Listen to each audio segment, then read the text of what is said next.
పేరున మనస్ఫూర్తిగా నా అభినందనలు ధన్యవాదాలు. ఈరోజు నేను వచ్చింది స్వచ్ఛ ఆంధ్ర స్వర్ణ ఆంధ్ర దిశగా మనం ముందుకు పోవాలని చెప్పి అనుకుంటున్నాం. నెలకొక్కసారి మూడో శనివారం అన్ని పనులు వదిలిపెట్టి మన పరిసరాల్ని మన ఇల్లుని ఇంటి బయట ఏ విధంగా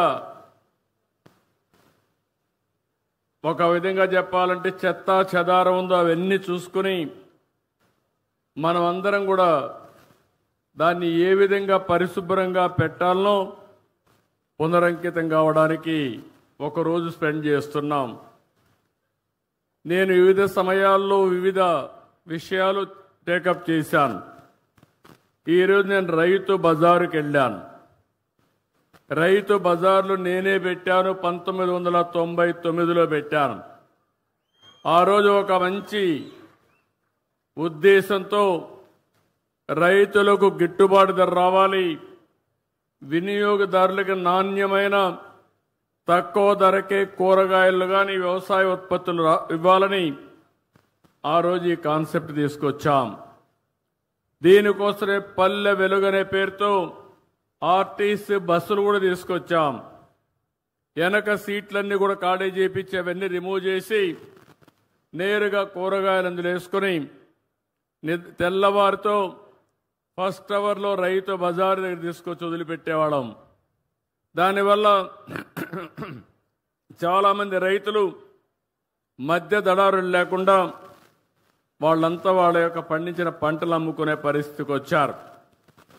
ఇంకో పక్కన ఎవరైతే వినియోగదారులు ఉన్నారో వాళ్ళంతా నేరుగా రైతు బజారుకి వెళ్తే నాణ్యమైనటువంటి సరుకులు దొరికేటివి, ఫ్రెష్గా వెజిటబుల్స్ ఉండేటివి. అలాంటిది ఆ కాన్సెప్ట్ మీరు చూస్తే ఈరోజు 125 రైతు బజార్లే మన దగ్గర ఉన్నాయి. కానీ కారణాలు ఏదైనా కావచ్చు, కానీ కాలక్రమేణా దీనిపైన శ్రద్ధ పెట్టలేకపోయారు.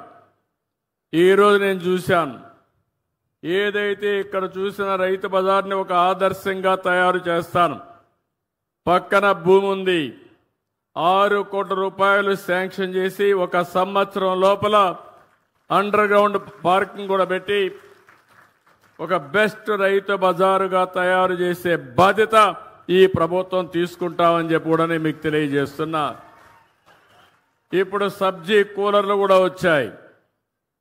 ఒకప్పుడు ఎన్నో కష్టాలు పడేవాళ్ళం, కరెంటు కూడా అవసరం లేకుండా సబ్జీ కూలర్లో పెడితే మనం ఏ విధంగా పెడతామో అంత ఫ్రెష్గా కూడా ఉంటాయి. అంటే ఇలాంటి రైతు బజార్లని ఇప్పుడు 125 ఉన్నాయి. 175 నియోజకవర్గాలకి 175 రైతు బజార్లు పెట్టే బాధ్యత ఈ ప్రభుత్వం తీసుకుంటామని చెప్పి కూడా నేను మీకు తెలియజేస్తున్నా. నేను ఒకటే ఆలోచిస్తున్నాను, రైతులకు గిట్టుబాటు ధర రావాలి, వినియోగదారుడికి ఇన్ఫ్లేషన్ పెరగకుండా వీలైన తక్కువ ధరకి నిత్యావసర వస్తువులు కొనే అవకాశం ఇవ్వాల్సిన అవసరం ఉంది. ఇంకా ఒకప్పుడైతే నేను హార్టికల్చర్ డిపార్ట్మెంట్ ద్వారా మొబైల్ రైతు బజార్లు కూడా పెట్టాం. ఇలాంటి వినూత్నమైన కార్యక్రమాలతో ముందుకు పోయి మీ ఇంటి దగ్గరనే కూరగాయలు కానీ, ఇప్పుడిప్పుడు నేచురల్ ఫార్మింగ్ వచ్చింది, ఆర్గానిక్ ఫుడ్ కూడా వచ్చే పరిస్థితి వచ్చింది. అవన్నీ కూడా ఏం చేయాలో చేస్తామని చెప్పి కూడా నేను మీకు తెలియజేస్తున్నాను. ఈరోజు నేను స్పష్టమైన ఆదేశాలు ఇచ్చా. ఆ ఆదేశాల ప్రకారం ఒక యాక్షన్ ప్లాన్ తయారు చేస్తాం. ఇక్కడుండే రైతు బజారే కాకుండా రాష్ట్రంలో అన్ని రైతు బజార్లని మెరుగుపరిచే బాధ్యత ఈ ప్రభుత్వం తీసుకుంటామని మరొక్కసారి మీ అందరికీ హామీ ఇస్తున్నా. దీనివల్ల మా ఆడబిడ్డలకు ఎంతో వెసులుబాటు వస్తుంది. అలాంటి కార్యక్రమానికి శ్రీకారం చుడతాం. ఇంకో పక్క పరిశుభ్రమైన పచ్చని ఆంధ్రప్రదేశ్ దిద్దడానికి స్వచ్ఛ ఆంధ్ర స్వర్ణాంధ్ర కార్యక్రమాన్ని తీసుకున్నాం. పల్లెలు, పట్టణాలు, చెరువులు, రైతు బజార్లు ప్రభుత్వ కార్యాలయాలు, పరిశ్రమలు, విద్యా సంస్థలు, హాస్పిటల్స్ అన్ని చోట్ల నేను ఒకే మాట చెప్పాను. 3వ శనివారం ఎవ్వరూ పనిచేయక్కర్లేదు ఆఫీసులో. మీ ఆఫీసులో ఉండి చెత్తంతా తీసేసి దుమ్మంతా దులిపేసి నేరుగా చెట్టు దగ్గరకు కూర్చొని స్వచ్ఛమైన ఆలోచనలు చేస్తే దేశం బాగుపడుతుందని చాలా స్పష్టంగా చెప్తున్నాను. ఎంత సమయమైనా దుమ్ములో పనిచేస్తాం, కలుషితమైన వాతావరణంలో పనిచేస్తాం, కలుషితమైన ఆలోచనలు, కుట్రలు, కుతంత్రాలకు శ్రీకారం చుడతానే ఉంటాం. కొంతమందికి ఆశకు కూడా మితం లేదు, దురాశ. అందుకే ఇవన్నీ వస్తూ ఉంటాయి. అవన్నీ పోవాలంటే రాబోయే నెలలో ప్రధానమంత్రి నరేంద్ర మోడీ గారు విశాఖపట్నంలో 10వ వార్షిక యోగా డే సెలబ్రేట్ చేస్తున్నారు. వారు అక్కడికి వస్తున్నారు. ప్రపంచం మెచ్చుకునే విధంగా ఈ యోగా డే చేపిస్తానని మీ అందరికీ హామీ ఇస్తున్నా. ఇది ఒక చరిత్ర. యోగా అనేది మన పూర్వీకులు మనకిచ్చినటువంటి వరం, ఒక వారసత్వం. ఈ విషయం మీరు గుర్తుపెట్టుకోవాల్సిన అవసరం ఉంది. ఎందుకంటే చాలామంది పేదవాళ్ళు ఆ రోజు ఎన్నో ఇబ్బందులు వస్తున్నాయి. అదే మరి ఆరోగ్య సమస్యలు వస్తున్నాయి. ఇంకో పక్క అందరం కూడా ఆధునికమైన ప్రపంచంలో చాలా బిజీ అయిపోతున్నాం. ఎవరు కూడా సెల్ ఫోన్లు చూడకుండా ఉండలేకపోతున్నారు. ఆ సెల్ ఫోన్ల వల్ల గంటల తరబడి సెల్ ఫోన్ అంటే భార్య లేదు, భర్త లేదు, కొడుకు లేదు, బిడ్డ లేదు, ఆ సెల్ ఫోన్ చూసుకుంటూ కూర్చుంటున్నాం. దీనివల్ల లేనిపోని టెన్షన్లు వస్తున్నాయి. అందుకని ప్రతిరోజు ఒక అర్ధగంట 45 నిమిషాలు మీరు యోగా చేస్తే అన్ని రోగాలు పటాపంచలైపోతాయని చెప్పి కూడా నేను మీకు అందరికీ విజ్ఞప్తి చేస్తున్నా. హాస్పిటల్ పోయే పని ఉండదు. అందుకే ఈ యోగా డేని ఒక నెల, ఈ నెల 21 నుంచి జూన్ 21 వరకు ఈ కార్యక్రమాన్ని చేస్తాం. కొన్ని లక్షల మంది ఆన్లైన్, ఆఫ్లైన్లో ట్రైనింగ్ ఇస్తాం. కొంతమందికి సర్టిఫికెట్లు ఇస్తాం. ఇది ప్రపంచానికి మనం ఇచ్చే కానుక. ఆ సమయంలో దానివల్ల లాభం మనం పొందాల్సిన అవసరం ఉంది. దీనికి నేను శ్రీకారం చుడతానని మరొక్కసారి మీ అందరికీ హామీ ఇస్తున్నా. ఇంకో పక్కన మీరందరూ ఒక్కసారి గుర్తుపెట్టుకోవాల్సిన అవసరం ఉంది. ఈరోజు నేను ఇక్కడికి వచ్చింది నెట్ జీరో వేస్ట్. అంటే నెట్ జీరో అంటే చాలామంది అనుకుంటారు ఈ చెత్త అంటే చెత్త అని. దీనికి ఒక విషయం మీరు గుర్తుపెట్టుకోవాల్సిన అవసరం ఉంది. ఒకసారి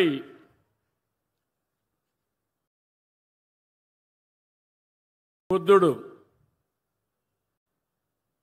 ఆయన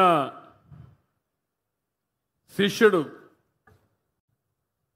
ప్రతిరోజు చాలా బిజీగా ఉండేవాడు. శిష్యులకంతా కూడా తత్వబోధ చేస్తూ. ఒకరోజు గురువు గారు అందరిని పిలిపించి మాట్లాడితే ఒక శిష్యుడు దగ్గరకు వచ్చి, గురువు గారు మీరు ప్రపంచంలో అందరి గురించి ఆలోచిస్తున్నారు, మీ సొంత శిష్యుల గురించి మీరు ఆలోచించడం లేదు, కాబట్టి ఇది నేను ఒక విషయం కోరాలనుకుంటానని చెప్తాడు. అప్పుడు బుద్ధుడు అంటాడు, నువ్వేం భయపడద్దు, నిర్మోహమాటంగా మాట్లాడు, ఏం చెప్పాలనుకుంటున్నావు చెప్పమంటాడు. అప్పుడు శిష్యుడు అంటాడు, ప్రభు నా బట్టలు పూర్తిగా చినిగిపోయినాయి, ప్రతి ఒక్కరూ నా వస్త్రాలు చూసి నవ్వుతున్నారు, హేళన చేస్తున్నారు, కాబట్టి ఒక బట్టలు ఒక జత ఇవ్వండి, కొత్త బట్టలు కట్టుకుంటానని చెప్పి అడుగుతాడు. అప్పుడు బుద్ధుడు ఆలోచించి ఇది పెద్ద సమస్య ఏం కాదు, ఈయనకి కొత్త వస్త్రాలు ఇమ్మని ఆదేశాలు ఇస్తాడు. శిష్యుడు చాలా ఆనందపడిపోతాడు. ఆ నుంచి గదిలో నుంచి వెళ్ళిపోతారు. కొద్ది రోజుల తర్వాత బుద్ధుడికి మళ్ళీ ఒక ఆలోచన వస్తుంది. వీడికి నేను బట్టలు ఇచ్చా, ఒకసారి కనుక్కోవాలి, ఆ బట్టలు ఏ విధంగా వాడుతున్నాడో కనుక్కోవాలని మళ్ళా పిలుస్తాడు. కొన్ని రోజుల తర్వాత పిలిస్తే నేను కొత్త బట్టలు ఇచ్చాను కదా, నువ్వు ఆనందంగా ఉన్నావా, ఏంటి కట్టుకుంటున్నావా, దీనివల్ల నీలో మార్పు ఏంటిని అడుగుతాడు. దానివల్ల శిష్యుడు చాలా ధన్యవాదాలు గురువుగారు, కొత్త వస్త్రం వచ్చి చాలా సౌకర్యంగా ఉంది, ఇక నాకు ఎలాంటి కోరికలు కూడా లేవు, చాలా ఆనందంగా ఉన్నానని చెప్పి అంటాడు. అప్పుడు బుద్ధుడు అంటాడు, నీ కొత్త బట్టలు ఇచ్చాను, అవి వాడుతున్నావు, అసలు నీ పాత బట్టలు ఏం చేశావని అడుగుతాడు బుద్ధుడు. అప్పుడు శిష్యుడు కూడా చాలా తెలివైనవాడు. శిష్యుడు అంటాడు, గురువుగారు, నా పడక బొంతలో పూర్తిగా చెడిపోయి అది సరిగా లేదు, అందువల్ల నా బట్టలు దాన్ని కుట్టుకొని నేను బెడ్ వాడుకుంటున్నాను అని శిష్యుడు చెప్తాడు. అప్పుడు మళ్ళీ బుద్ధుడికి ఒక ఆలోచన వస్తుంది. నీ పాత పరుపులో ఉండే బట్ట ఏమైందని అడుగుతాడు. దానిపైన ఆ బొంతను తీసుకొని కిటికీకి కర్టనగా కట్టాను గురువుగారు అని చెప్తాడు. అప్పుడు గురువుగారు అడుగుతారు, నువ్వు దానికి కర్టనగా కట్టావు, మరి పాత తెర ఉంది కదా, దాన్ని ఏం చేసావంటాడు. ఆ తెరని వంటగదిలో వాడే గుడ్డ కింద వాడుతున్నాను తుడవడానికి అని చెప్తాడు శిష్యుడు. అప్పుడు ఆయన గురువు అడుగుతాడు మళ్ళీ బుద్ధుడు, అంతవరకు వంటగదిలో వాడినటువంటి ఆ గుడ్డ ఏం చేసావని అడుగుతాడు. అప్పుడు అంటాడు, దాన్ని గది తుడవడానికి వాడుతున్నాను గురువు గారు అంటాడు. అంతవరకు ఒక గుడ్డ వాడావు కదా, దాన్ని ఏం చేసావని అడుగుతాడు. ఆ గుడ్డ పూర్తిగా చెడిపోయింది గురువు గారు, దారాలు అయిపోయింది, అది తీసుకొచ్చి మన కొవ్వు దీపాలు పెట్టినప్పుడు ఒత్తులు తయారు చేస్తాం, ఒత్తులు తయారు చేశాను, ఇక్కడ వెలిగే దీపం గురువు గారు నీ ముందర నేను వదిలిపెట్టినటువంటి బట్ట అని చెప్తాడు. అంటే మీరు గుర్తుపెట్టుకోవాల్సింది, అప్పుడు గురువు గారు బుద్ధుడు అంటాడు, అంటే ఈ ప్రపంచంలో ఏది కూడా వేస్ట్ కాదు. సారాంశం మీరు గుర్తుపెట్టుకోండి,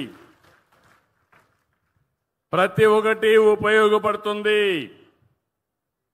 నేను ఎన్నో సంవత్సరాల కంటే ముందు పచ్చదనం పరిశుభ్రం అనే కార్యక్రమం పెట్టాను. ఆ కార్యక్రమాన్ని నేను ఆ రోజు అమలు చేశాను. ఈరోజు మీరు చూస్తే నేను పెట్టినటువంటి కార్యక్రమం ఎక్కడికక్కడ సర్క్యులర్ ఎకానమీ. మీ ఇంట్లో మీరు తయారు చేసి వాడిన తర్వాత అనేక వేస్ట్లు వస్తున్నాయి, చెత్త. నేను అందుకే కొత్తగా తీసుకున్న తడి చెత్త, పొడి చెత్త. ఇంత మునుపు మీరు ఒక్కసారి చూస్తే చెత్తంతా రోడ్డు పక్కన గుట్టలుగా వేసేవాళ్ళు. గడిచిన ప్రభుత్వం ఒక్క పట్టణ ప్రాంతాల్లో 85 లక్షల మెట్రిక్ టన్నులు చెత్త వదిలిపెట్టిపోయారు. నడి రోడ్లో చెత్త ఉంది. నేను ఒకటే చెప్పాను మా మంత్రి నారాయణ గారికి, మీరేం చేస్తారో నాకు తెలియదు, అక్టోబర్ 2వ తారీఖున ఈ రాష్ట్రంలో ఎక్కడా ఒక టన్ను కూడా చెత్త లేకుండా చేసే బాధ్యత నారాయణ గారు మీదంటే, ఇప్పటికి 55 లక్షల మెట్రిక్ టన్నులు చెత్త పూర్తిగా నిర్మూలించే పరిస్థితికి వచ్చాడు. అక్టోబర్ 2వ తారీఖుకి ఆ 30 లక్షలు కూడా అయిపోతుంది. మేము ఎప్పుడో పెట్టాం, చెత్త నుంచి పవర్ తీయడం, ఎనర్జీ తీయడం. అలాంటి ప్రాజెక్టులు ఇప్పటికి 2 పనిచేస్తున్నాయి. ఈ 2 కాదు, భవిష్యత్తులో ఇంకా కొన్నింటికి శ్రీకారం చుట్టాం. ఆ శ్రీకారం చుట్టినట్టు చూస్తే తొందరలోనే రాజమండ్రి, విజయవాడ, నెల్లూరు, అదే మరిగా ఇక్కడ ఈ ప్రాంతంలో చూస్తే కడప, ఇక్కడ అన్ని కూడా ఇవి వస్తాయి. ఇవన్నీ వస్తే దానివల్ల మొత్తం 90% పట్టణ ప్రాంతాల్లో ఉండే చెత్త ఎనర్జీగా తయారవుతుంది. వేస్ట్ నుంచి పవర్ తయారు చేస్తామని చెప్పి కూడా నేను మీకు తెలియజేస్తున్నా. ఇక్కడ నేను ఒకటే పిలిపిస్తున్నాను, నేనే డాక్రా సంఘాలు పెట్టాను. మా డాక్రా సంఘాలందరూ ఇక్కడున్నారు. ఓర్వకల్లో ఉండే డాక్రా సంఘం అయితే, కోవా అయితే బ్రహ్మాండంగా, పాల్కోవా అయితే బ్రహ్మాండంగా తయారు చేస్తున్నారు. పారిశ్రామికవేత్తలుగా తయారవుతున్నారు. మళ్ళీ నేను మీకు అండగా ఉంటాను, మిమ్మల్ని ముందుకు నడిపిస్తా. మెప్మా, డాక్రా రెండు కూడా సమాంతరంగా చేసి ఈ సంవత్సరం 1,00,000 మంది పారిశ్రామికవేత్తలుగా చేసే బాధ్యత కూడా తీసుకున్నాం. వాళ్ళకొక బాధ్యత చెప్తున్నా ఈరోజు. ఆ బాధ్యత మీరందరూ కూడా మీ గ్రామాల్లో ఒక ప్రజా చైతన్యం కోసం పిలిపిస్తున్నాను. ప్రతి ఇంటికి వెళ్ళాలి, చెత్తని రెండుగా సెగ్రిగేట్ చేయమని చెప్పాలి. పొడి చెత్త, తడి చెత్త. పొడి చెత్త పంచాయతీ కానీ మున్సిపాలిటీస్ కానీ కలెక్ట్ చేసుకుంటాం. తడి చెత్తని కాంపోస్ట్గా తయారు చేయాలి. ఇప్పుడే నేను పోయాను, రైతు బజార్లో చూశాను. రైతు బజార్లో మిగిలిన వేస్ట్ అంతా కూడా కాంపోస్ట్గా తయారు చేసి మళ్ళా రైతులకు ఇస్తున్నారు. రైతులు వ్యవసాయ పొలంలో వాడుతున్నారు. అలాంటి మంచి ఆలోచనతో ముందుకు పోతున్నారు. అందుకే నేను మిమ్మల్ని కోరేది, మెప్మా సంఘాలు పట్టణ ప్రాంతాల్లో పెద్ద ఎత్తున మోటివేట్ చేయాలి. ఇప్పుడే ఇక్కడ సంధ్యారాణి గారు వచ్చారు. 70,000 మంది ఇప్పటికే మార్చారు. 5 సంవత్సరాల్లో 70,000 మందిని మార్చారు. మా డాక్రా సంఘాలు చూస్తే దగ్గర 1,00,000 సంఘాలున్నాయి. 1,00,000 సంఘాలు అనుకుంటే 1,00,00,000 మంది ఉన్నారు మీకు మెంబర్లుగా. ఈ 1,00,00,000 మంది అనుకుంటే మీరు అమలు చేసి మీ ఇంటి పక్కోళ్ళని మీరు అమలు చేయించగలిగితే ఇది ఒక ఉద్యమంగా తయారవుతుంది, ప్రపంచానికి ఆదర్శం అవుతుందని చెప్పి తెలియజేస్తున్నా. డాక్రా సంఘాలు ఎప్పుడు కూడా స్ఫూర్తిదాయకంగా ఉంటాయి. ఇప్పుడే కాదు, చాలా మంది ఒకప్పుడు ఎగతాళి చేశారు నన్ను. ఈ డాక్రా సంఘాల వల్ల ఏమవుతుందన్నారు. నేను చెప్పా, ఏం చేస్తారో చూస్తారన్నా. ఈరోజు డాక్రా సంఘాలంటే రాజకీయ నాయకులకి భయం, గ్రామస్తుల్లో గౌరవం, అధికార యంత్రాంగానికి కూడా ఏ పని కావాలనే మీరే గుర్తొచ్చే పరిస్థితి వస్తారు. అది డాక్రా మెప్మా సంఘాల సత్తా అని మరొకసారి మీ అందరికీ విజ్ఞప్తి చేస్తున్నా. ఈ డాక్రా మెప్మా సంఘాల ద్వారా మా ఆడవాళ్ల శక్తి ఉంటో ప్రపంచానికి చాటి చూపించారని చెప్పి కూడా నేను మీకు తెలియజేస్తున్నా. ఇక్కడే మీరు చూశారు, ఒక పక్క ఎంపీ, ఎమ్మెల్యే ఇద్దరు ఆడబిడ్డలే. అది తెలుగుదేశం పార్టీ మహిళలను ప్రోత్సహించే విధానం. అందుకనే గ్రామీణ ప్రాంతాల్లో చెత్త నుంచి కాంపోస్ట్ తయారు చేయడానికి కేంద్రాలు కూడా ఏర్పాటు చేశాం. నేను ఇక్కడ మీకే ఆ బాధ్యత అప్పచెబుతున్నాను. చెత్త అంతా తీసుకుని కాంపోస్ట్ గా కన్వర్ట్ చేసి రైతులకు ఎరువుగా ఇవ్వాల్సిన బాధ్యత డాక్రా సంఘాలపైన ఉంది. ఈ పని మీరు చేయండి, మీకు ఆదాయాన్ని ఇచ్చే బాధ్యత నేను తీసుకుంటానని మా డాక్రా సంఘాలకు హామీ ఇస్తున్నా.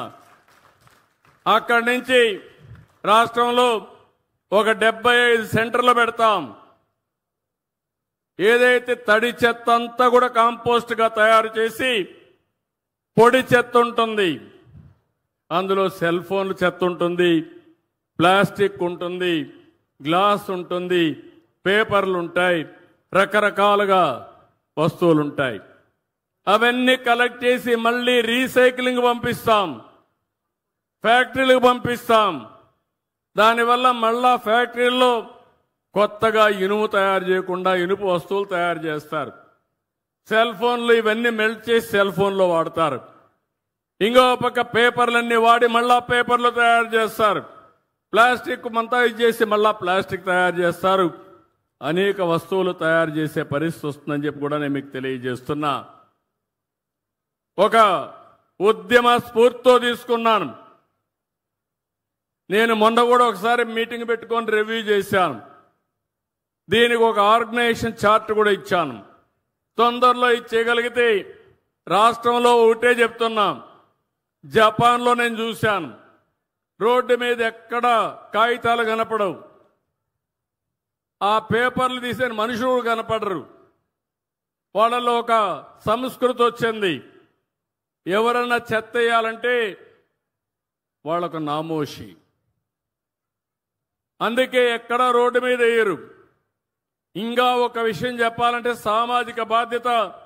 రోడ్డు మీద పేపర్ ఉంటే ఆ పేపర్ తీసుకొని పర్సులో పెట్టుకొని ఇంటికి పోయి డస్ట్బిన్లో వేసే సంస్కృతి అని చెప్పి కూడా నేను మీకు తెలియజేస్తున్నా. అంటే మనం చేయలేమా అని అడుగుతున్నా. మనకు అలాంటి సామాజిక బాధ్యత లేదా అని అడుగుతున్నా. ఉంది. అది మీరు చేయగలిగితే ఇది సాధ్యమని చెప్పి కూడా నేను మీకు తెలియజేస్తున్నా.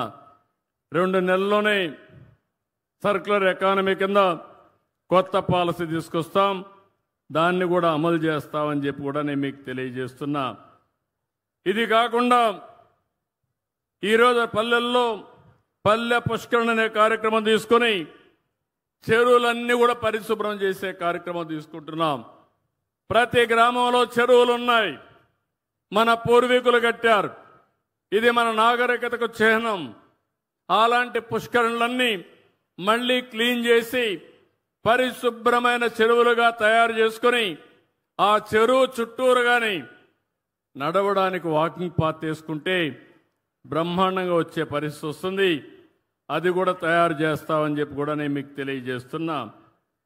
ఈరోజు మీరు ఒకసారి చూస్తే 123 మున్సిపాలిటీల్లో మెటీరియల్ రికవరీ ఫెసిలిటీ కూడా పెట్టారు. అలాంటి కార్యక్రమాలతో ముందుకు పోతున్నాం. ఇప్పటికే అనంతపూర్, సత్యసాయి జిల్లాలు ODF ప్లస్గా వచ్చాయి. ఇంకో పక్క 15,995 గ్రామాలని ODF ప్లస్గా చేయాలని చెప్పి అనుకున్నాం. ఇప్పటికే 6,258 ODF ప్లస్గా చేశాం. మార్చి 2026కి 100% ODF ప్లస్ గ్రామాలుగా చేయాలని చెప్పి ముందుకు పోతున్నాం. దేశంలో అన్ని మున్సిపాలిటీలో టాప్ 10 ప్రైజెస్ ఇస్తే 5 మన దగ్గరనే వస్తున్నాయని చెప్పి కూడా నేను మీకు తెలియజేస్తున్నా. ఇలాంటి కార్యక్రమాలతో నేను ఒకటే ఈ యొక్క సభ ద్వారా ఒక పిలిపిస్తున్నా. సంక్షేమ కార్యక్రమాలు దేశంలో ఎక్కడా ఇవ్వని విధంగా ఇచ్చే బాధ్యత నాది. మీ అందరు చూడండి, ఈరోజు 4,000, 6,000, 10,000, 15,000 రూపాయలు పింఛనిచ్చే ఏకైక ప్రభుత్వం భారతదేశంలో ఎన్డీఏ ప్రభుత్వం. 33,000 కోట్ల రూపాయలు మీ అకౌంట్లో వేస్తున్నాం. నెలలో మొదటి తారీఖున ఎవరికి డబ్బులు ఇవ్వకపోయినా పర్వాలేదు, నా పేదవారి కోసం ఆ డబ్బులు వెచ్చించాలని మొట్టమొదటిసారిగా మీకే కేటాయించాను. మొదటి తారీఖున అధికార యంత్రాంగం, ప్రజాప్రతినిధులు మీ దగ్గరికి రావాలని కొత్త కార్యక్రమానికి శ్రీకారం చుట్టాను. పేదల సేవలో అనే కార్యక్రమం పెట్టి ముందుకు పోతున్నాం. ఈరోజు అన్నా క్యాంటీన్ పెట్టాం. ఈరోజు 175 కాన్స్టిట్యున్సీల్లో 175 క్యాంటీన్లు పెడుతున్నాం. అవసరమైతే ఇంకా ఎక్కువ పెడతాం. అదే సమయంలో ఇప్పటికే దీపం, ఒకప్పుడు నేనే ఇచ్చాను దీపం కింద మా ఆడబిడ్డలకు గ్యాస్ కనెక్షన్లు. మళ్ళీ దీపం 2 కింద మళ్ళీ నేనే ఉచితంగా 3 సిలిండర్లు మీకు ఇచ్చే బాధ్యత నేను తీసుకున్నానని మీ అందరికీ హామీ ఇస్తున్నా. అది అయిన తర్వాత అందులో కూడా కొన్ని ఆయిల్ కంపెనీస్లో ప్రాబ్లమ్స్ ఉంటే తొందరలో 4 నెలలకు ఒకసారి మీ అకౌంట్లో నేరుగా డబ్బులు వేస్తా. మీరు ఇష్టమైన సమయంలో మీరు తీసుకునే పరిస్థితి వస్తుందని చెప్పి కూడా నేను మీకు తెలియజేస్తున్నా. మిమ్మల్ని ఇబ్బంది పెట్టకూడదనేది నా ఉద్దేశం. పేదవాడికి అండగా ఉంటాం, నిరుపేదలకు ఎప్పటికప్పుడు చేదోడుగా ఉంటామని చెప్పి కూడా నేను మీకు తెలియజేస్తున్నా. ఇది కాకుండా ఈరోజు మీరు ఒక్కసారి చూస్తే డిఎస్సి పెడుతున్నాం, మెగా డిఎస్సి పెడుతున్నాం. యువతకు 16,500 ఉద్యోగాలు స్కూల్స్ తెరిచే లోపల రిక్రూట్ చేసి వాళ్ళందరికీ ఉద్యోగాలు ఇచ్చే బాధ్యత తీసుకుంటానని చెప్పి హామీ ఇస్తున్నా.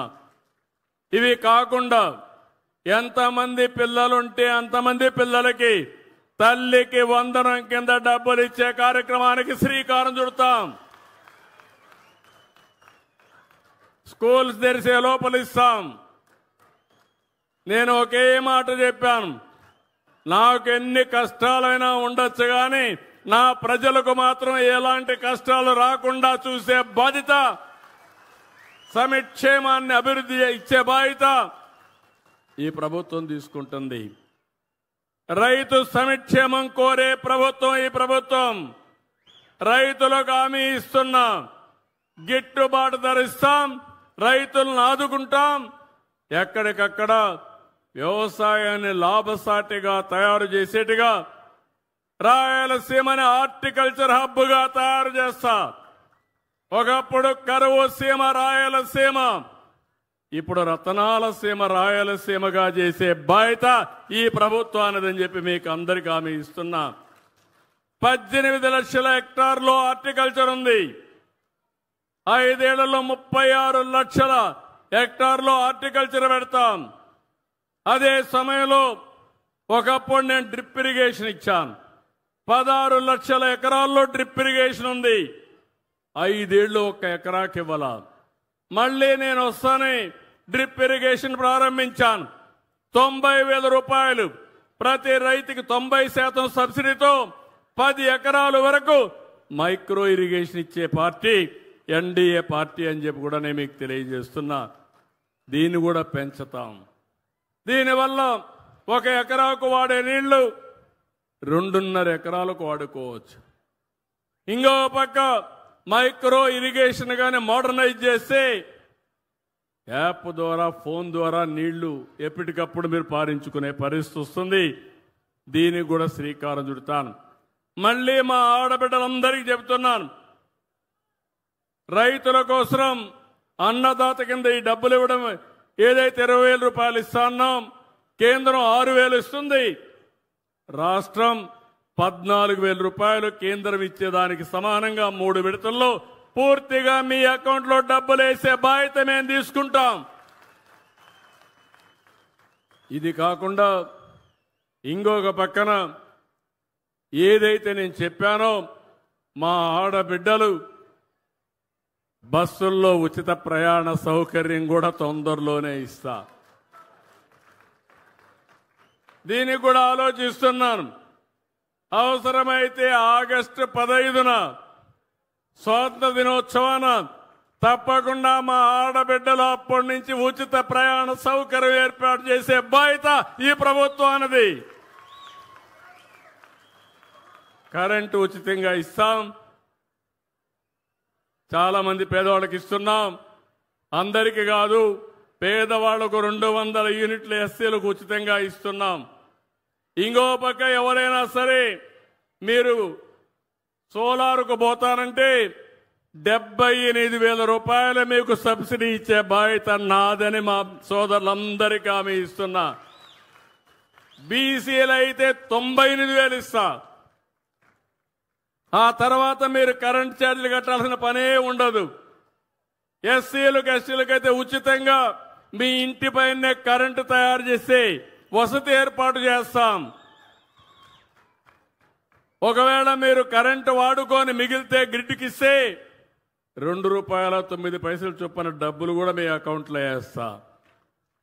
ఇలాంటి కార్యక్రమాలతో ఈ ప్రభుత్వం ముందుకు పోతా ఉంది. ఇంకో పక్క ఈరోజు నేను ఇక్కడనే మీకు అందరినీ ఒకటే కోరుతున్నా, రాయలసీమలో ఇక్కడ రాయలసీమ బిడ్డను నేను కూడా. ఈ రాయలసీమ గడ్డ మీదనే పుట్టాను. రాయలసీమని రతనాల సీమగా తయారు చేసే బాధ్యత నాది. ఆ రోజు ఓర్వకల్లు ఇండస్ట్రియల్ టౌన్షిప్ నేనే పెట్టాను. జయరాజ్ ఇస్పాత్ అయితే 2,000 కోట్లతో ఆ రోజు ఇండస్ట్రీ బిట్టింగ్ కొన్ని వచ్చాయి. నేను అడుగుతున్నా, 5 ఏళ్లు వేరే పార్టీ అధికారం ఉన్నాం. వాళ్ళ పార్టీ పేరు కూడా నేను చెప్పను. చెప్పాలన్న తమ్ముళ్ళు మిమ్మల్ని అడుగుతున్నా, చెప్పాలన్న ఆడబిడ్డలను మిమ్మల్ని అడుగుతున్నా, ఎక్కడైనా ఒక తట్టె మట్టేశారా అని మిమ్మల్ని అడుగుతున్నా. రోడ్లు గుంతలు పెట్టారా లేదా అని మిమ్మల్ని అడుగుతున్నా.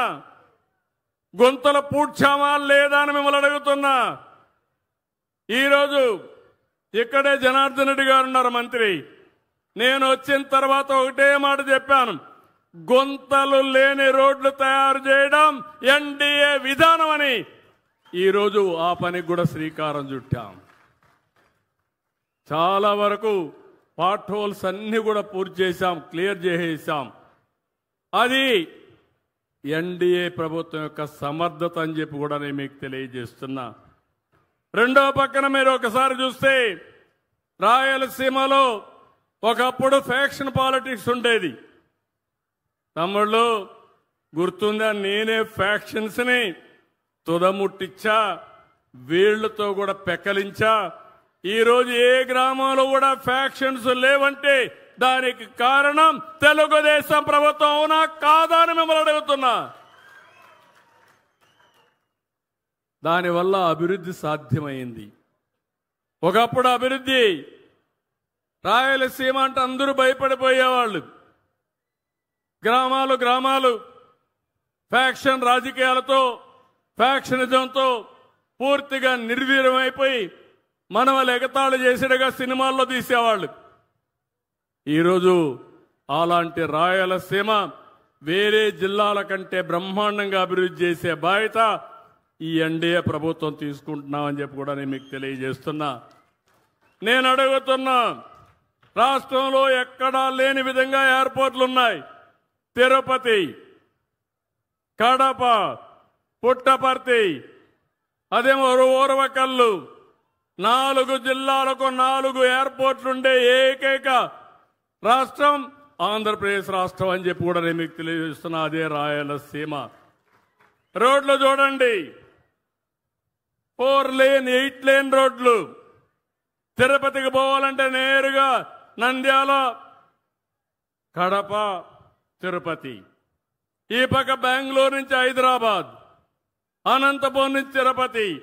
ఏ ప్రాంతానికి పోయినా ఈరోజు నేషనల్ హైవేస్ అన్ని కనెక్షన్స్ వచ్చాయంటే అది తెలుగుదేశం పార్టీ చూపించిన చొరవ అని చెప్పి నేను మీకు తెలియజేస్తున్నా. రాబోయే రోజుల్లో గ్రీన్ ఎనర్జీకి హబ్గా తయారవుతుంది. సోలార్ ఇక్కడి నుంచే వస్తుంది, విండ్ ఎనర్జీ ఇక్కడి నుంచే వస్తుంది, పంప్డ్ ఎనర్జీ ఇక్కడి నుంచే వస్తుంది. దేశానికి గ్రీన్ ఎనర్జీ సప్లై చేయడానికి ఈ రాయలసీమ కేంద్రంగా పనిచేయబోతుందని మరొక్కసారి మీ అందరికీ విజ్ఞప్తి చేస్తున్నా. ఇండస్ట్రీస్ కూడా, ఏదైతే ఇండస్ట్రీస్ పారిశ్రామిక వాడ మీరు చూస్తే ఓర్వకల్లు కానీ కొప్పర్తి కానీ 4-5 వేల కోట్ల రూపాయలు ఖర్చు పెట్టి ఇన్ఫ్రాస్ట్రక్చర్ డెవలప్ చేస్తున్నాం. ఓర్వకల్లో డ్రోన్ సిటీ వస్తుంది, పెద్ద ఎత్తున ఇండస్ట్రీస్ వస్తాయని చెప్పి కూడా నేను మీకు తెలియజేస్తున్నా. ఇంకో పక్కన రాయలసీమలో నీళ్లు ఎవరిచ్చారు తమ్ముళ్ళు నీళ్లు అని మిమ్మల్ని అడుగుతున్నా. ఆ రోజు ఎన్టీ రామారావు గారు ఆలోచించారు. తెలుగు గంగ, హంద్రి నీవ, గాలేరు నగరి, ఏ కెనాలు తీసుకున్నా దానికి రూపశిల్పి నందమూరి తారక రామారావు. దాన్ని అమలు చేసిన పార్టీ తెలుగుదేశం పార్టీ. అవునా కాదా అని గుండె మీద చేసుకొని ఆలోచించండి. ఈరోజు నేను ఆలోచించాను, ఎక్కడ చూసినా రాయలసీమ రిజర్వాయర్లో నీళ్లున్నాయి. అది తెలుగుదేశం పార్టీ చూపించిన చొరవ. ఇంకా దీంతో నేను తృప్తి పడలేదు. రాబోయే రోజుల్లో పోలవరం నుంచి బనకచెర్ల పూర్తి చేయగలిగితే రాయలసీమకు గేమ్ చేంజర్ గా తయారవుతుంది. ప్రతి ఒక్క ఎకరాకు నీళ్లు ఇచ్చే అవకాశం వస్తుంది. దానికే ప్రణాళిక తయారు చేస్తున్నా. నా జీవితాశయంగా పెట్టుకున్నా ఈ రాష్ట్రానికి రుణం తీర్చుకునే బాధ్యత నాకుంది. ఎవరికి లేని గౌరవం మీరు నాకు ఇచ్చారు. ఎక్కువ సమయం ముఖ్యమంత్రిగా పెట్టారు, రాజకీయాలు నన్ను గౌరవించారు. అలాంటి గౌరవించిన నేను తిరిగి మీ రుణం తీర్చుకోవడానికి అనునిత్యం ప్రతి ఒక్క సెకండ్ ఆలోచిస్తున్నానని చెప్పి కూడా నేను మీకు తెలియజేస్తున్నా. నా అనుభవం మీకు పనిచేయాలి. మీ జీవితాల్లో వెలుగు రావాలి. అందుకే నేను ఆలోచిస్తున్నాను. నేను ఇంత మునుపు చేసిన పనులన్నీ ఒక ఎత్తు అయితే ఇప్పటి నుంచి నేను చేయబోయే పనులు మల్టిప్లైర్ ఎఫెక్ట్లో 3 రెట్లు 4 రెట్లు ఎక్కువ చేస్తానని చెప్పి కూడా నేను మీ అందరికీ చెప్తున్నా. సంక్షేమాన్ని ఇస్తాను, ఉపాధి అవకాశాలు కల్పిస్తాను, అభివృద్ధి చేస్తాం, ఇన్ఫ్రాస్ట్రక్చర్ ఇస్తాం. మీరు శాశ్వతంగా నన్ను గుర్తుపెట్టుకునేట్టుగా మీకు అండగా నేను ఉంటానని మరొక్కసారి ఈ సభలో హామీ ఇస్తున్నా. అందుకే మీరు చూసినప్పుడు ఇలాంటి వినూత్నమైన కార్యక్రమాలతో నేను ఇక్కడికి వచ్చాను. ఇక్కడ రాయలసీమకి లేపాక్షి నుంచి ఓర్వకల్లు వరకు ఒక హబ్బుగా తయారు చేసి హైటెక్ ఇండస్ట్రీస్ ఏవైతే ఉన్నాయో ఎలక్ట్రానిక్స్ కానీ, ఆటోమొబైల్ కానీ, అదే సమయంలో డిఫెన్స్ కానీ, ఇంకో పక్క ఏరోస్పేస్ కానీ, ఇలాంటి ఇండస్ట్రీస్ అన్నీ కూడా తీసుకొస్తామని చెప్పి కూడా నేను మీకు తెలియజేస్తున్నా. ఇవన్నీ తీసుకొచ్చి ఈ ప్రాంతాన్ని అభివృద్ధి చేస్తూనే ఈరోజు ఇండస్ట్రీస్ కూడా మీరు చూస్తే ఎప్పుడూ రాని విధంగా 76 ప్రాజెక్టులు 4,95,796 కోట్ల రూపాయలు పెట్టుబడులు వాళ్ళందరూ కూడా ఆమోదం చెప్పారు. దీనివల్ల 4,51,000 మందికి ఉద్యోగాలు వచ్చే పరిస్థితి వస్తుంది. మన పిల్లలకు ఉద్యోగాలు వస్తాయి. నాణ్యమైనటువంటి ఎక్కువ ఆదాయం వచ్చే ఉద్యోగాలు దీంతో వచ్చే అవకాశం వస్తుందని చెప్పి కూడా నేను మీకు తెలియజేస్తున్నా. ఇలాంటివన్నీ సాధించడానికి నేను ఇక్కడికి వచ్చాను. ఇక్కడికి వచ్చినప్పుడు చూస్తే సోలార్ పవర్ ప్రాజెక్టులు, టాటా పవర్ రెన్యూబుల్ ఎనర్జీ 400 మెగావాట్లు, 350 మందికి ఉద్యోగాలు వస్తాయి. ఇవి కాకుండా ఎన్టీపీసీ రెన్యూబుల్ ఎనర్జీ కూడా 900 మెగావాట్లు, 800 మందికి ఉద్యోగాలు వస్తాయి. ఇంకో పక్కన చూస్తే విండ్ పవర్ అయితే గ్రీన్కో కానీ, ఇండోసల్ కానీ, ఎక్రాన్ కానీ, ఏబీసీ అన్నీ కూడా చూస్తే 2,248 మెగావాట్లు వస్తాయి. పంప్డ్ ఎనర్జీ మొత్తం గ్రీన్కో ఇవన్నీ కూడా వచ్చినప్పుడు 1,680, 1,050 ఉద్యోగాలు వస్తాయి. ఇండస్ట్రీస్ అన్ని జయరాజ్ ఇస్పాస్ అయితే ఈ 2,000 కోట్లు కాకుండా ఇంకా 3,000 కోట్ల రూపాయలతో ఎక్స్పాన్షన్ చేయడానికి సిద్ధంగా ఉన్నారు. వాళ్ళకు కావలసిన నీళ్లు, రైల్వే ట్రాక్ కావాలన్నారు. ఓర్వకల్లుకి రైల్వే ట్రాక్ కూడా తీసుకొచ్చే బాధ్యత ఈ ప్రభుత్వాన్ని, నీళ్లు తీసుకొచ్చే బాధ్యత ఈ ప్రభుత్వాన్ని. అది కూడా చేస్తాం. ఇంకో పక్కన వేరియస్ ప్రాజెక్ట్స్ మీరు చూసినప్పుడు అనేక ప్రాజెక్టులు వచ్చే అవకాశం ఉంది. అవన్నీ కూడా తీసుకొస్తాం.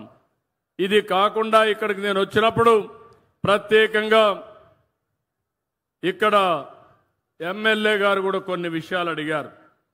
ఆ ఎమ్మెల్యే గారు అడిగిన దాంట్లో మీరు చూస్తే డ్రింకింగ్ వాటర్, రిలయబుల్ సోర్స్ నుంచి డ్రింకింగ్ వాటర్ రావాలి. పాండ్యం నియోజకవర్గానికి సంబంధించి 13 డివిజన్లు, 16 డివిజన్లు, ఈ యొక్క కర్నూలు కార్పొరేషన్లు ఉన్నాయి. అటు ఎంపీ ఇటు ఎమ్మెల్యే ఇద్దరు కూడా నా దృష్టి తీసుకొచ్చారు. తప్పకుండా శాశ్వత పరిష్కారం అష్యూర్డ్ వాటర్ ద్వారా ఇంటింటికి ట్యాప్ ద్వారా నీళ్లు ఇచ్చే బాధ్యత మేము తీసుకుంటాం. మా నారాయణ గారు ఆ పని చేస్తారని చెప్పి కూడా నేను మీకు తెలియజేస్తున్నా. ఇది కాకుండా ఇక్కడ రోడ్లు ఇవన్నీ అడిగారు. ఆర్థిక ఇబ్బందులు ఉన్నాయి.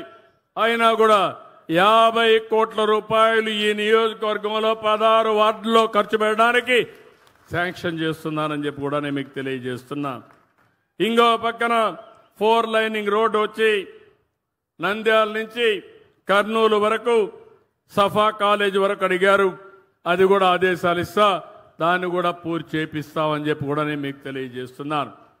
ఈ కార్యక్రమాలు చేస్తూనే ఈరోజు ప్రత్యేకంగా నేను పిలిచింది, నేను ఎప్పుడు కూడా దూరదృష్టితో ఆలోచిస్తూ ఉంటాను. మీ అందరికీ జ్ఞాపకం ఉంటుంది, డాక్రా సంఘాలు నేనే పెట్టానని చెప్పా, జన్మభూమి నేనే పెట్టా, అదే మరి ప్రజల వద్దకు పాలన తీసుకొచ్చాం. అదే మరి నీరు చెట్టు తీసుకొచ్చి భూగర్భ జలాలు పెంచే పరిస్థితి వస్తే కరువు జిల్లాగా మారిపోతున్న అనంతపురం జిల్లాలో మే నెలలో వరదలు వస్తున్నాయంటే మీకు ఆశ్చర్యం వేస్తుంది. అలాంటి కార్యక్రమాలు చేపట్టాం. ఈరోజు అనంతపురం జిల్లాలో ఏదైతే భూగర్భ జలాల యొక్క బాగా పెరిగాయి, పైకి వచ్చాయి అంటే ఆ విధంగా మనం ఆలోచించినప్పుడు మనం చేసిన ప్రణాళికల ఫలితాలు కూడా వస్తున్నాయి. ఈరోజు నేను కొత్త ప్రణాళిక శ్రీకారం చుట్టాను. ఆ కొత్త ప్రణాళిక మీరు చూస్తే P4. ఇక్కడనే పారిశ్రామికవేత్తలు కొంతమంది ఉన్నారు, విద్యా సంస్థలు కానీ ఇండస్ట్రీస్ పెట్టిన వాళ్ళు. అదే మరిగా ఇక్కడ బంగారు కుటుంబాలు ఉన్నాయి, పేదవాళ్ళు. నేను ఆలోచించిన విధానం మీరు గుర్తుపెట్టుకోవాలి. ఈరోజు పేదవారంతా కూడా కొన్ని పరిస్థితుల వల్ల పేదవాళ్ళుగా మిగిలిపోయారు. అందులో కొంతమంది మాత్రం వచ్చారు. ఒక ఎగ్జాంపుల్ చెబుతున్నాను. మనం చూస్తే అంబేద్కర్ గారు, ఆయన కూడా పేద కుటుంబంలో, ఎస్సీ కుటుంబంలో పుట్టాడు. 14 మంది సంతానం. ఆ రోజు ఆయన మేధావిని గుర్తించి బరోడా మహారాజు బాంబేలో చదువుకోవాలంటే నెలకు 12 రూపాయలు సహాయం చేశాడు. ఆ తర్వాత లండన్కు పోవాలంటే $12 లండన్లో డబ్బులు ఇచ్చాడు. ఆయన చదువుకున్నాడు, మేధావయ్యాడు, రాజ్యాంగం రాశాడు. ఈరోజు మనం చూస్తే ఆయన రచించిన రాజ్యాంగ ఫలితాల్ని భారతదేశం మొత్తం ఎంజాయ్ చేస్తున్నాయంటే అది ఆయన చూపించిన చొరవ, ఆయనకుండే మేధోశక్తి. అబ్దుల్ కలాం ఉన్నాడు, మీరు చూశారు. నేను కూడా ఆయన ఎంపిక దోహదం చేశాను. ఆయన చిన్నప్పుడు పేద కుటుంబంలో పుట్టాడు. మదురైలో ఒక అయ్యంగారు అయితే ఆయన దగ్గర చేర్చి శిష్యుడుగా చేర్చుకొని పూర్తిగా సహకరించాడు. ఆయన భారతదేశ అధ్యక్షుడిగా వన్ ఆఫ్ ది బెస్ట్ ప్రెసిడెంట్గా ఎంపిక చేసిన వ్యక్తి అబ్దుల్ కలాం అని చెప్పి కూడా నేను మీకు తెలియజేస్తున్నా. ఒక భారతరత్న అవార్డు వచ్చింది, బ్రహ్మాండంగా పనిచేశాడు. అందుకే కొంతమందికి కొన్ని అవకాశాలు వస్తాయి, ఆ అవకాశాలు ఉపయోగించుకుంటాం. కొంతమందికి అవకాశాలు వచ్చినా ఆ సమయంలో ఉపయోగించుకోలేకపోతున్నాం. ఒక ఎన్టీ రామారావు గారిని చూసిన, ఒక నరేంద్ర మోడీ గారిని చూసిన, నన్ను చూసిన మేము కూడా సాధారణ కుటుంబంలో పుట్టాం. నేను కూడా 8 కిలోమీటర్లు నడిచి హై స్కూల్లో చదువుకున్నానంటే అది నా జీవిత చరిత్ర అని చెప్పి కూడా నేను మీకు తెలియజేస్తున్నా. ఈరోజు అందుకే నేను ఆలోచిస్తున్నాను. ఆర్థిక సంస్కరణలు వచ్చాయి, దానివల్ల పబ్లిక్ ప్రైవేట్ పార్ట్నర్షిప్ వచ్చింది, సంపద సృష్టించబడింది. ఒక రోడ్డు వేశారు, దాని మీద టోల్ కడుతున్నారు, లేకుంటే ఒక సెల్ ఫోన్లు పెట్టారు, ఒక కరెంట్ ఉంది, ఒక కాలేజ్ ఉంది. దీనివల్ల సంపద వచ్చింది, పేదవాళ్లకు వెసులుబాటు వచ్చింది. కానీ వాళ్ళు కూడా డబ్బులు సంపాదించుకున్నారు. ఇప్పుడు నేను ఇచ్చే programme P4, public private peoples partnership. Margadarsi Bangaru కుటుంబం. పేదవాళ్ళు అనాథలు కాదు, ఆ కుటుంబానికి చేయూతనిస్తే అది బంగారు కుటుంబం. వాళ్లకు మార్గదర్శి కావాలి. ఆ మార్గదర్శి ఉండడం కోసమే ఈ పారిశ్రామికవేత్తలు పిలిచానని చెప్పి కూడా నేను మీకు తెలియజేస్తున్నా. మీరు మేము కలవాలి, అందరం కలిసి ఈ పేదలకు అండగా ఉండాలి. పేదవాడు జీవితంలో పేదలుగా మిగిలిపోవడానికి వీలు లేదు. 2029 వరకు జీరో పావర్టీ సాధిస్తానని మరొక్కసారి హామీ ఇస్తున్నా. అందరికీ ఒక పెన్షన్ ఇచ్చాం, ఒక రేషన్ ఇచ్చాం, తల్లికి వందనం ఇస్తాం, ఆర్టీసీ బస్సుల్లో ఉచితంగా ప్రయాణ సౌకర్యం ఇస్తాం. మీ పిల్లలకు ఉద్యోగాలు ఇచ్చే బాధ్యత తీసుకుంటాం. అదే సమయంలో అప్పటికి కూడా పేదలుగా మిగిలిపోతే ఏదైతే నేను చెప్పానో ఆడబిడ్డ నిధి కింద ఇచ్చే డబ్బుల్ని P4 కింద ఇచ్చే డబ్బుల్ని ఈ రెండు మ్యాచ్ చేసి మీ ఆదాయాన్ని పెంచే మార్గాన్ని ఆలోచిస్తాను. మీ పిల్లల్ని బాగా చదివించే ఆలోచన చేస్తాం. మీ జీవితాల్లో వెలుగు తేవడానికి నేను పనిచేస్తానని మరొక్కసారి మీ అందరికీ హామీ ఇస్తున్నా. ఆ కార్యక్రమం కింద వచ్చా. నేను చేసే కష్టం నా కోసరం కాదు, లేకుంటే ధనవంతుల కోసరం కాదు. నిర్భాగ్యులుగా ఎవరైతే ఆర్థిక ఇబ్బందుల్లో ఉండి 3 పూటలు భోంచేయలేకపోతున్నారో మీ కడుపు నిండా భోంచేసే వెసులుబాటు చేయాలని, మీ జీవితాల్లో వెలుగు రావాలని, మీ జీవన ప్రమాణాలు పెంచాలని చెప్పి నేను ఆలోచిస్తున్నా. అది చేస్తానని చెప్పి మరొక్కసారి తెలియజేసుకుంటూ, ఈరోజు సమయం కూడా తక్కువగా ఉంది. మళ్ళా పార్టీ ఆఫీస్ మీటింగ్ ఉంది. ఇక్కడే పారిశ్రామికవేత్తలందరినీ అభినందిస్తున్నా. మీరు ఇవన్నీ చేయాలి. ఈ బంగారు కుటుంబాలను కూడా మీరు అడాప్ట్ చేసుకొని ఈరోజు కలెక్టర్ గారికి ఆదేశాలు ఇస్తున్నా, ఎమ్మెల్యేలు ఎంపీలకు ఆదేశాలు ఇస్తున్నా. అందరూ కలిసి ఈ కార్యక్రమానికి శ్రీకారం చుట్టమని, దీన్ని ముందుకు తీసుకుపోమని అందరినీ కోరుకుంటూ అందరికీ నమస్కారాలు. జై హింద్, జై జన్మభూమి.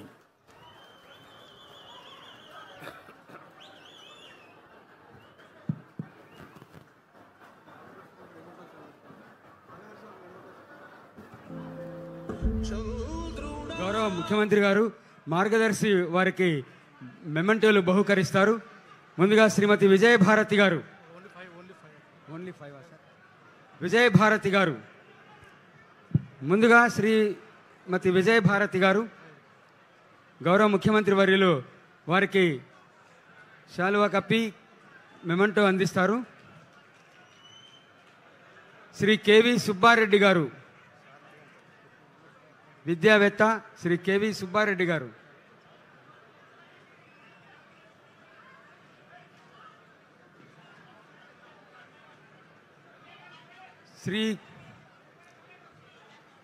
శ్రీ కేజే రెడ్డి గారు, శ్రీ కేజే రెడ్డి గారు,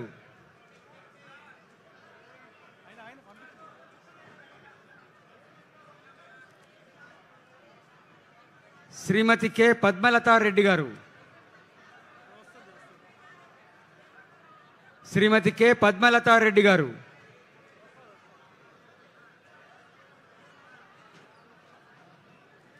ఇంకొకరున్నారు సార్, శ్రీమతి కె పద్మలతారెడ్డి గారు, వి ప్రభాకర్ రెడ్డి గారు, వి ప్రభాకర్ రెడ్డి గారు, శ్రీ పి ప్రభాకర్ రెడ్డి గారు,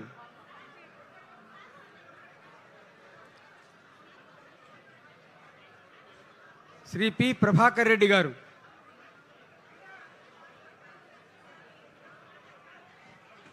శ్రీమతి పద్మలతారెడ్డి గారు,